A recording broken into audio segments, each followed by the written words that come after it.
When the city gates slammed shut at midnight, trapping 8 million people inside, most citizens panicked. But Elena Vasquez smiled. She had been preparing for this moment her entire life, and what the authorities didn't know was that the deadliest sniper in the underground resistance was already 3 steps ahead of their lockdown plan. The emergency sirens wailed across downtown Metro City like banshees announcing the end of freedom. Elena pressed her back against the cold brick wall of the abandoned warehouse, watching through her scope as military vehicles rolled through the empty streets below. The government had finally done it, declared martial law and locked down the entire metropolitan area after the resistance movement had grown too strong to ignore. Elena adjusted her position on the rooftop, her weathered hands steady despite the chaos erupting around her.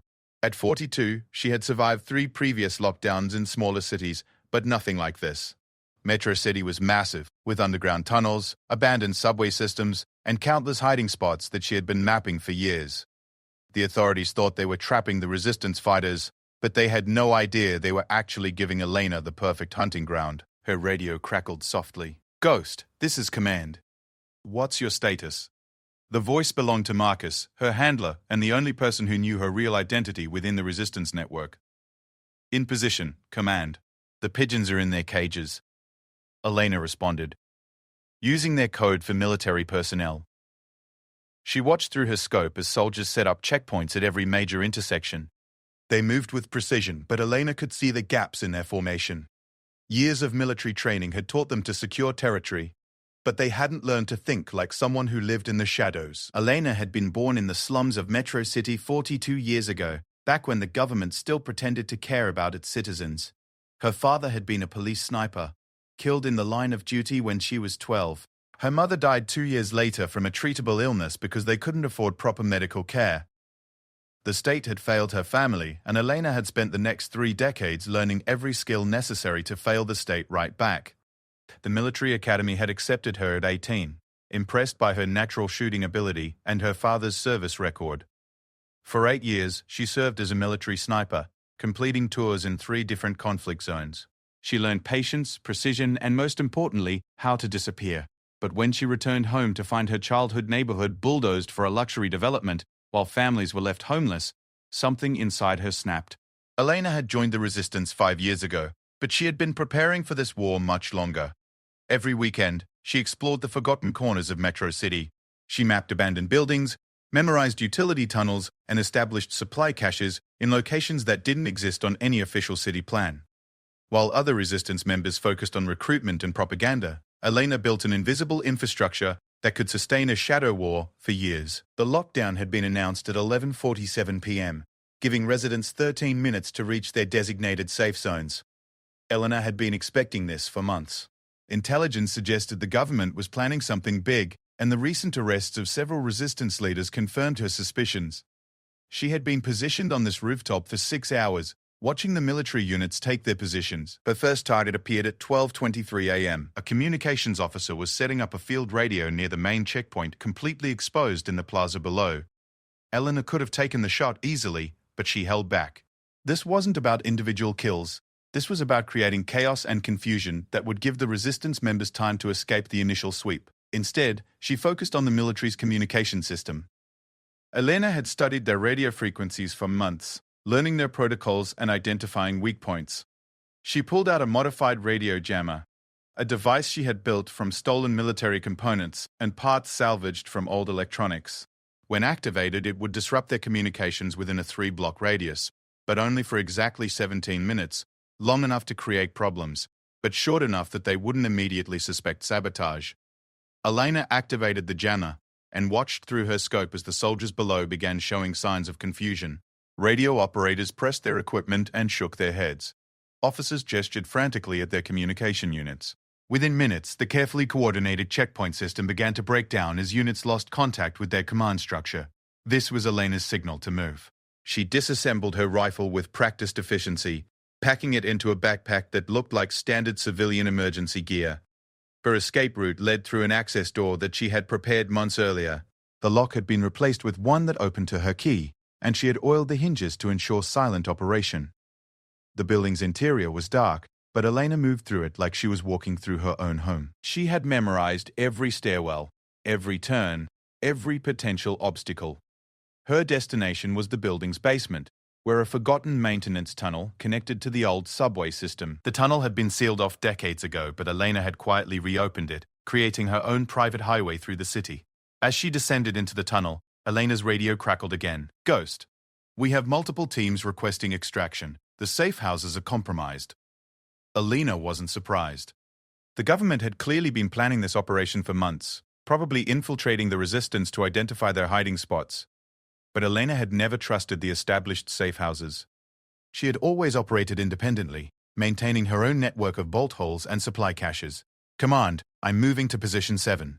I can extract up to 12 people, but they need to reach the old subway entrance at 5th and Central within 2 hours."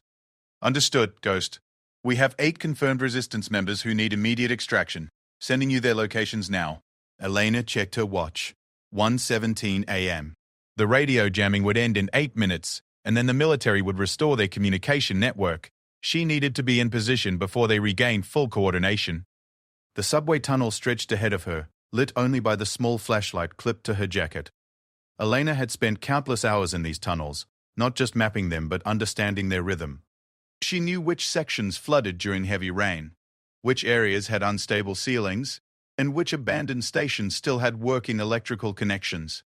Her first stop was Cache Point Alpha, located in a sealed maintenance room beneath the old Metropolitan Station. Elena had been stocking this cache for 3 years, gradually accumulating supplies without drawing attention.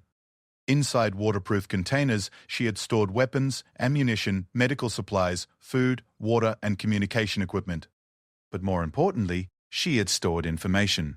Elena powered up a laptop connected to a hidden antenna system. Over the years, she had tapped into the city's surveillance network, not to spy on civilians but to monitor government and military activities. Her system could access traffic cameras, security feeds from government buildings, and even some military communication channels. It wasn't perfect, but it gave her a significant intelligence advantage. The screen displayed a real-time map of military positions throughout the city. Elena studied the patterns, looking for gaps and weaknesses. The lockdown was comprehensive, but it wasn't perfect. The military had focused on securing major transportation hubs and government buildings, but they had largely ignored the industrial district where many resistance members lived and worked. Elena sent encrypted messages to the 8 resistance members who needed extraction, providing each of them with specific routes to reach the subway entrance. These routes avoided military patrols and utilized Elena's knowledge of the city's hidden pathways.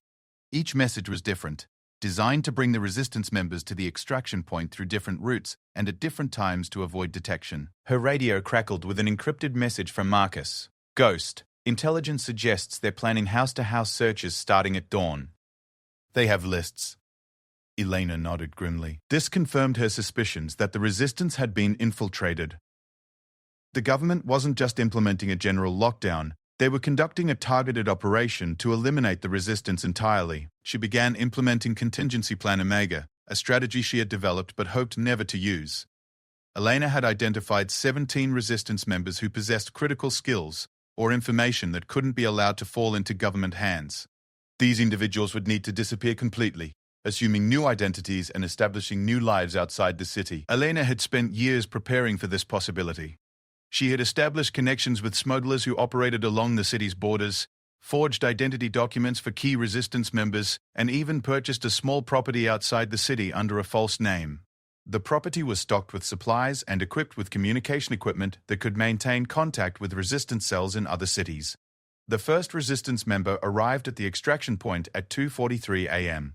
Dr. Sarah Chen was a medical researcher who had been developing treatments for injuries commonly suffered by resistance fighters. She was also Elena's closest friend within the movement, and one of the few people who knew Elena's real identity. "Elena, thank God you're here," Sarah whispered as she emerged from the tunnel entrance. "They hit the medical facility, we lost everything." Elena helped Sarah down into the tunnel system. "We'll rebuild. But first, we need to get you out of the city. I have transportation arranged, but it means leaving everything behind and starting over." Sarah nodded. She had known this day might come. "What about the others? What about the movement?" "The movement will survive," Elena replied, "but not if we lose our key people. Sometimes the best way to fight is to live to fight another day." Over the next hour, 6 more resistance members reached the extraction point. Elena guided each of them through the tunnel system to a secondary location where she had prepared civilian clothes and false identification documents. The plan was to move them in small groups to the city's edge, where they would be picked up by vehicles that could navigate the rural roads outside the lockdown perimeter. But as Elena prepared for the final extraction run, her surveillance system detected a problem. Military units were converging on the old metropolitan station. Someone had betrayed their location. Elena quickly gathered the extracted resistance members. Change of plans. We have company coming. Everyone needs to move to the emergency rally point immediately. She led them deeper into the tunnel system, away from the station and toward an abandoned section of the subway that connected to the old industrial district. This route was more dangerous, with unstable sections and flooding risks, but it was also completely unknown to the authorities. As they moved through the darkness, Elena's mind raced through possibilities. Someone within the resistance had provided the government with detailed information about their operations. This betrayal went beyond simple infiltration. It suggested that someone with high-level access had been working with the authorities for months or possibly years. The group reached Elena's backup extraction point at 4:18 a.m., just as the first hints of dawn began to appear through the tunnel grates. Elena had established this location in an abandoned factory that had been closed for 15 years. The building was scheduled for demolition, which meant security was minimal and the area was largely ignored by authorities. Elena's contact was waiting for them, a smuggler named Rodriguez who had been moving people and supplies across city boundaries for over a decade. His truck was disguised as a construction vehicle, complete with fake work orders and city permits. "You've got 15 minutes, Rodriguez told Elena. After that, the morning patrols start, and this route becomes too dangerous. Elena helped load the 7 resistance members into the hidden compartment Rodriguez had built into his truck. Each person carried only essential items and their new identity documents. They would be transported to a safe house 50 miles outside the city, where they could begin establishing new lives. Dr. Chin was the last to board. She gripped Elena's hand. "What about you? You can't stay here. If they have lists, your name is probably at the top." G. Elena smiled grimly. "Someone needs to stay behind and make their lives difficult. Besides, I still have work to do." As Rodriguez's truck disappeared into the pre-dawn darkness, Elena made her way back through the tunnel system. The city above was waking up to its new reality, but Elena was just getting started. The government might have won this round, but they had also just given her the perfect cover for a guerrilla war that would make their occupation a nightmare. Elena returned to a cache and began planning her next moves. The resistance as they had known it was finished, but a new phase of the conflict was about to begin, and Elena Vasquez, the woman who had outsmarted the entire lockdown operation, was ready to show the government what a real insurgency looked like. The radio crackled one final time before she switched it off. "All units be advised. We have multiple reports of equipment malfunctions and communication failures. Unknown enemy operative believed to be still active in the city. Proceed with extreme caution." Elena allowed herself a small smile. They had no idea what was coming next. Elena emerged from the subway tunnel into the basement of an abandoned textile factory as the sun climbed higher over Metro City. The lockdown was now in its 8th hour, and the government forces were settling into their occupation routine. Through her network of surveillance taps, she could monitor their communications and track their patrol patterns. What she heard both impressed and concerned her. The military commander, Colonel Morrison, was more competent than she had expected. His forces had secured all major transportation hubs within 4 hours and established a communication network that was proving difficult to disrupt. More troubling, his intelligence officers seemed to have detailed information about resistance operations that went far beyond what any simple infiltrator could have provided. Elena climbed to the factory's 3rd floor, where she had established her primary operational base 6 months earlier. The space looked abandoned to casual inspection, but Elena had carefully modified it for her needs. Hidden behind false walls were weapons, communication equipment, supplies, and most importantly, her complete intelligence archive on government operations in Metro City. She activated her primary communication system and began broadcasting on frequencies she knew other resistance cells monitored. Elena didn't identify herself, but her call sign Ghost was known throughout the underground movement. Her message was simple. The old resistance structure was compromised, but the war was far from over. Within an hour, Elena had received responses from 12 different resistance cells scattered throughout the city. Most were small groups of 3 to 5 people who had managed to avoid the initial sweep. Their leaders had been arrested, their safe houses raided, but the rank-and-file fighters were still free and looking for direction.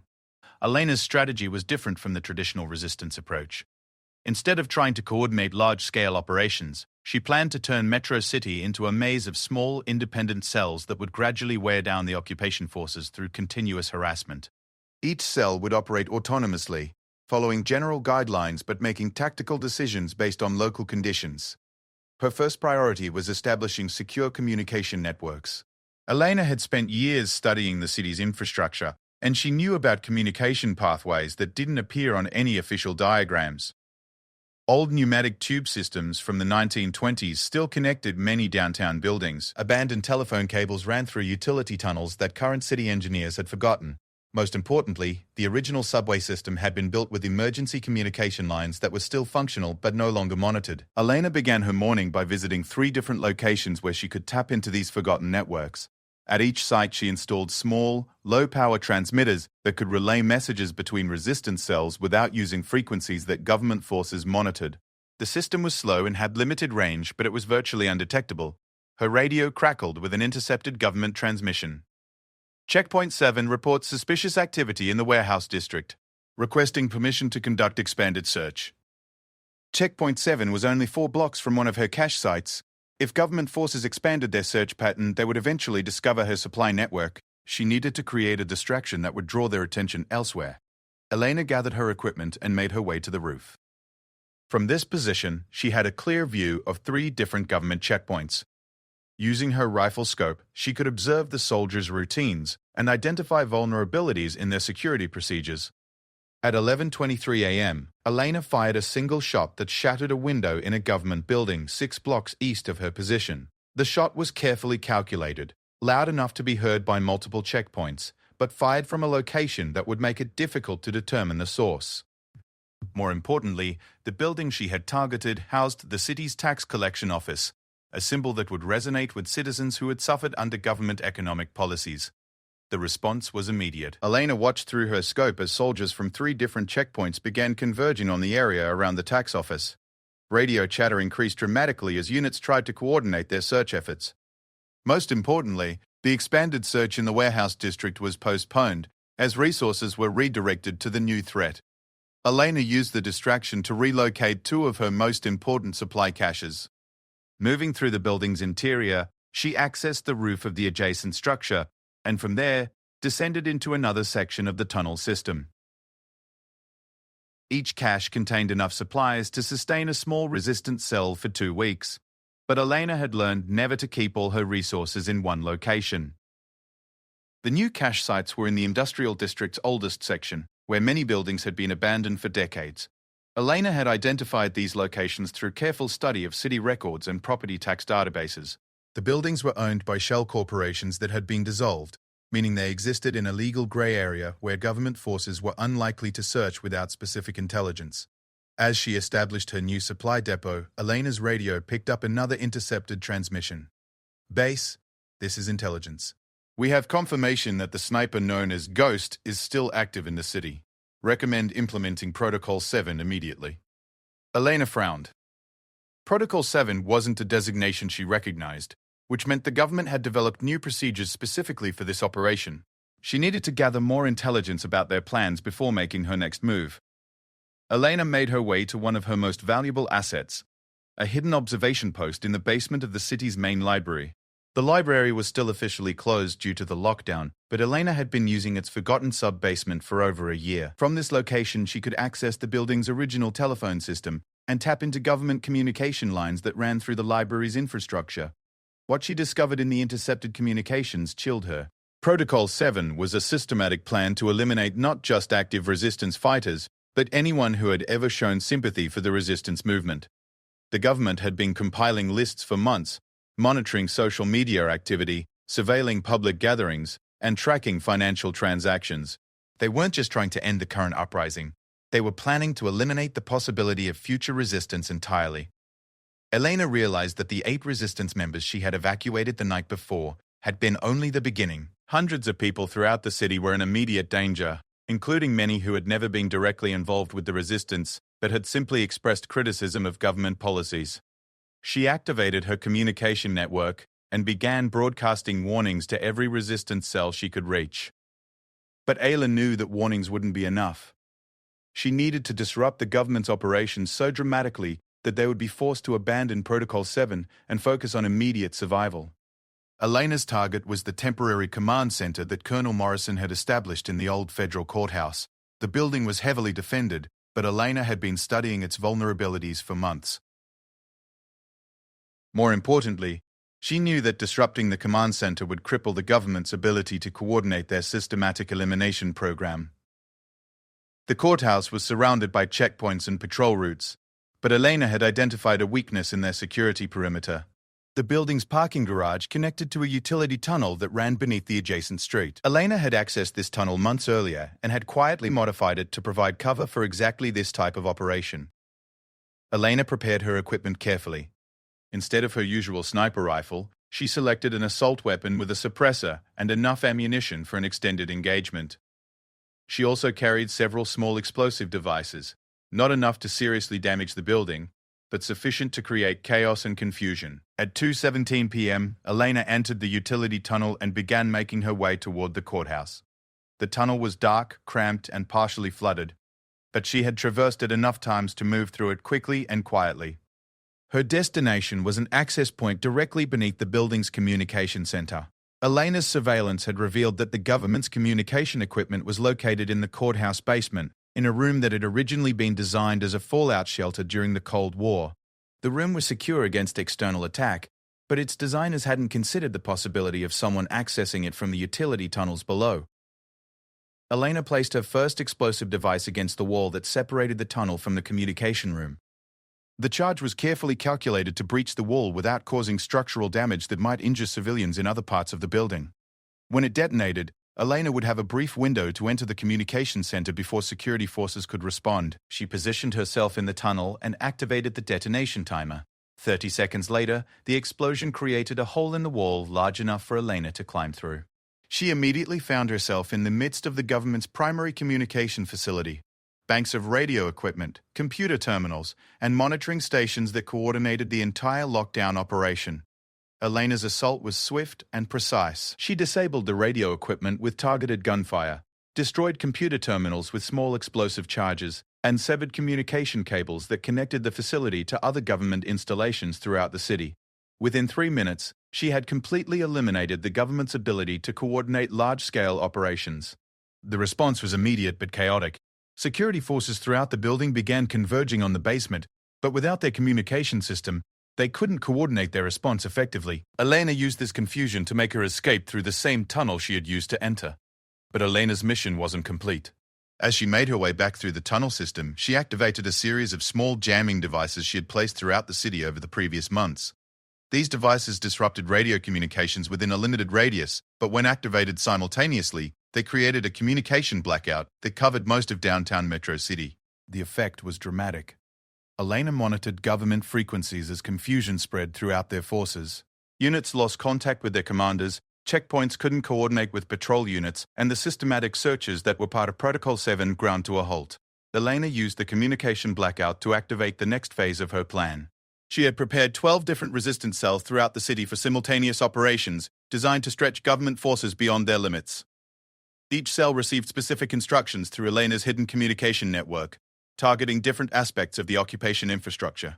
Cell Alpha attacked a government supply depot, destroying vehicles and equipment. Cell Beta sabotaged power lines that supplied government facilities. Cell Gamma targeted fuel storage facilities that supported government operations. Each attack was designed not to cause casualties but to create logistical problems that would force the government to divert resources from their elimination program. As night fell over Metro City, Elena returned to her operational base in the abandoned textile factory.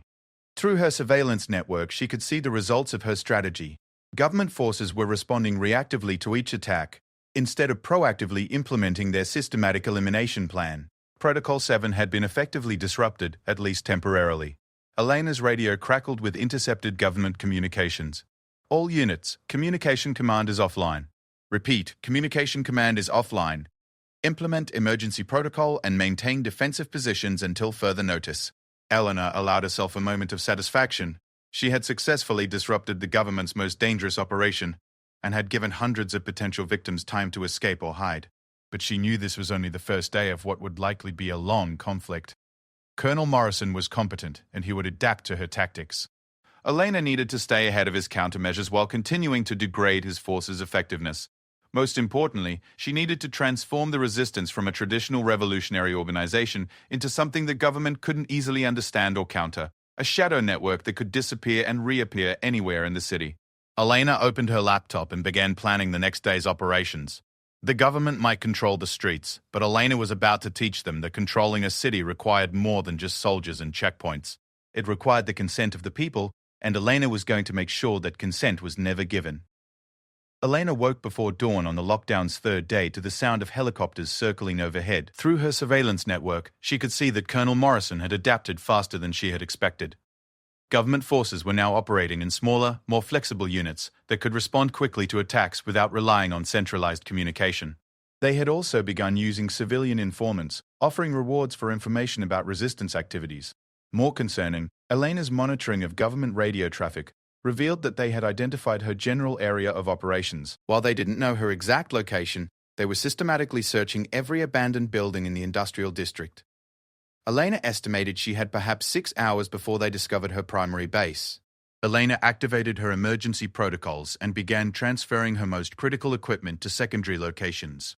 She had prepared for this possibility by establishing multiple operational centers throughout the city, each capable of sustaining her operations independently. But moving her equipment meant exposing herself to increased risk of detection.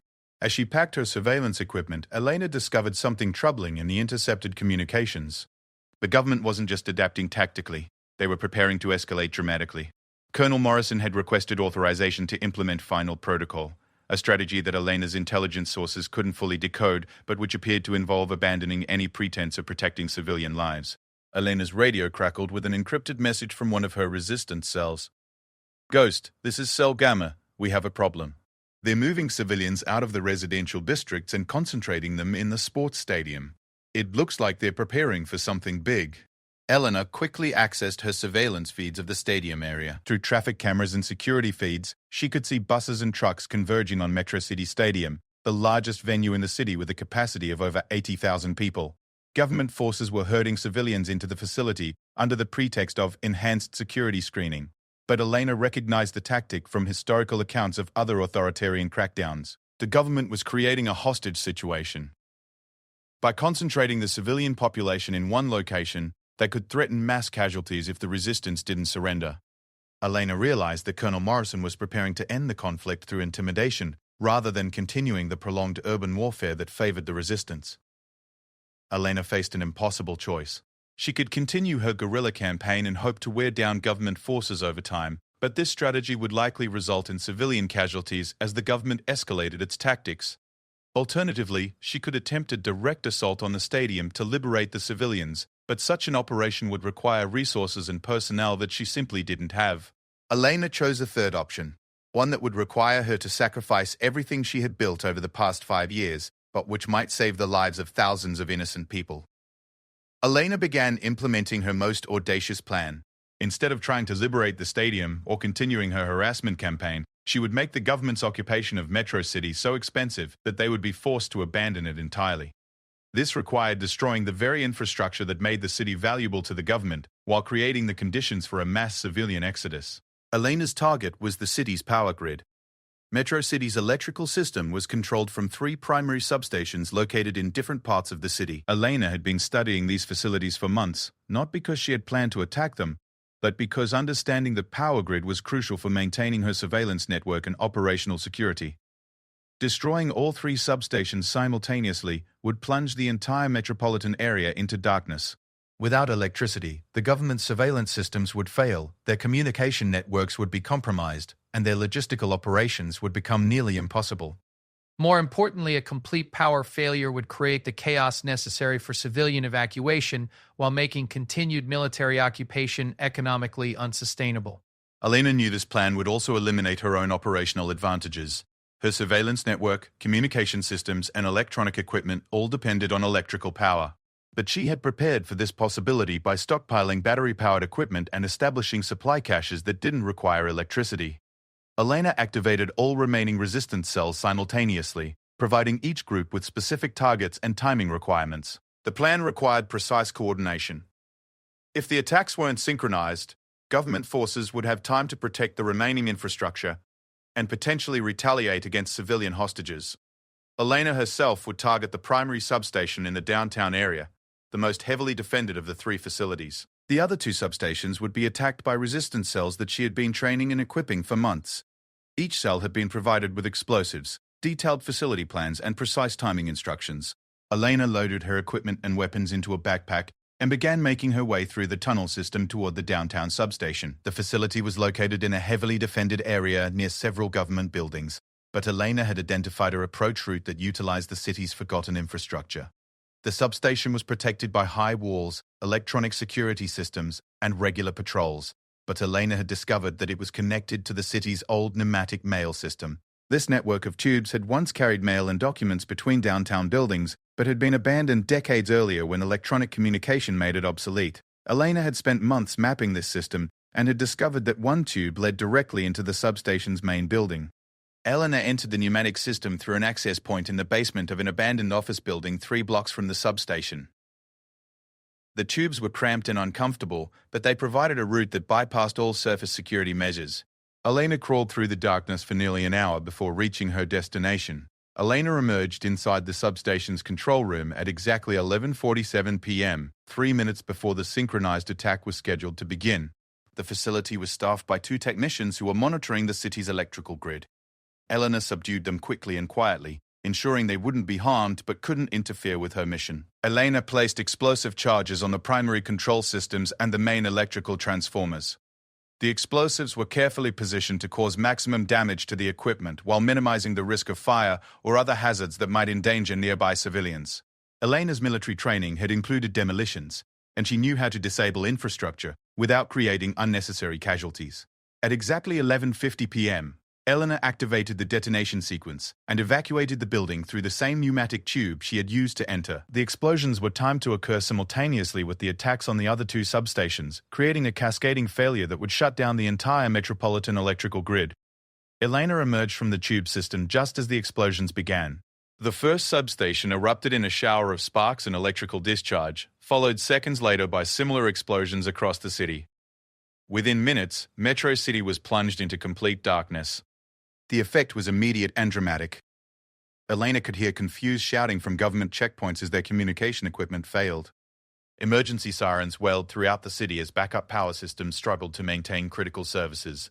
Most importantly, the electronic locks and surveillance systems at the stadium began failing, creating opportunities for civilian escape.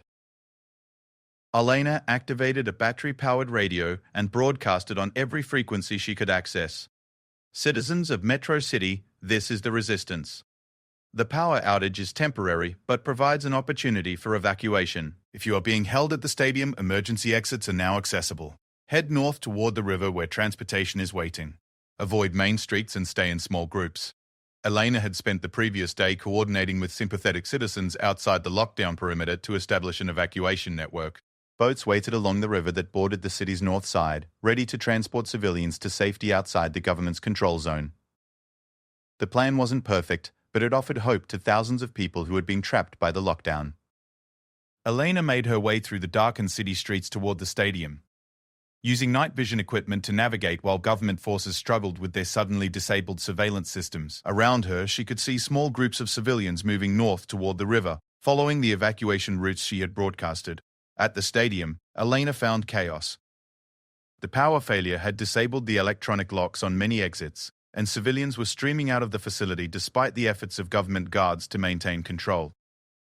The guards were outnumbered and operating without communication or coordination, making it impossible for them to prevent the mass exodus. Elena positioned herself on a building overlooking the stadium and used her rifle to provide overwatch for the evacuating civilians. She targeted government vehicles and equipment rather than personnel, creating additional confusion while avoiding unnecessary casualties. Her goal was to ensure that as many people as possible could escape before the government restored order. Throughout the night, Elena watched as thousands of civilians made their way out of Metro City. The evacuation wasn't complete. Many people were too frightened to leave their designated areas, and some were prevented from escaping by government forces. But enough people escaped that the government's hostage strategy became ineffective. As dawn approached, Elena could see government forces beginning to restore order. Emergency generators had been brought online at key facilities, and communication systems were gradually being restored. Colonel Morrison's forces were adapting to the new conditions, but the mass civilian evacuation had fundamentally changed the strategic situation. Elena's radio crackled with an intercepted government transmission. "Base, this is Morrison. The civilian detention strategy has failed. Estimate 60% of hostages have escaped during the night. Requesting authorization to implement extreme measures." Elena smiled grimly. Morrison's request for extreme measures meant that he was running out of conventional options. The lockdown had become too expensive to maintain, and the mass civilian evacuation had eliminated his leverage over the resistance. Elena activated her radio one final time, broadcasting on frequencies she knew government forces monitored. "Colonel Morrison, this is Ghost. Your lockdown has failed. Your hostages have escaped. Your infrastructure is disabled. I'm prepared to discuss terms for ending this conflict before you escalate to measures that will destroy what's left of your political legitimacy." The response came 30 minutes later. "Ghost, this is Morrison. What terms are you proposing?" Elena had been preparing for this moment since the beginning of the conflict. Complete withdrawal of military forces from Metro City within 72 hours. Amnesty for all resistance members who participated in defensive operations. Restoration of civilian government with guarantees of civil liberties. In return, resistance forces will cease all offensive operations and cooperate with peaceful transition. There was a long pause before Morrison responded. "I don't have authority to negotiate those terms. I'll need to contact my superiors." Elena knew that Morrison's superiors were facing a political crisis. The lockdown of Metro City had attracted national and international attention, and the mass civilian evacuation had created a humanitarian crisis that was difficult to justify. The government's heavy-handed tactics had backfired, creating more sympathy for the resistance than years of traditional political organizing had achieved.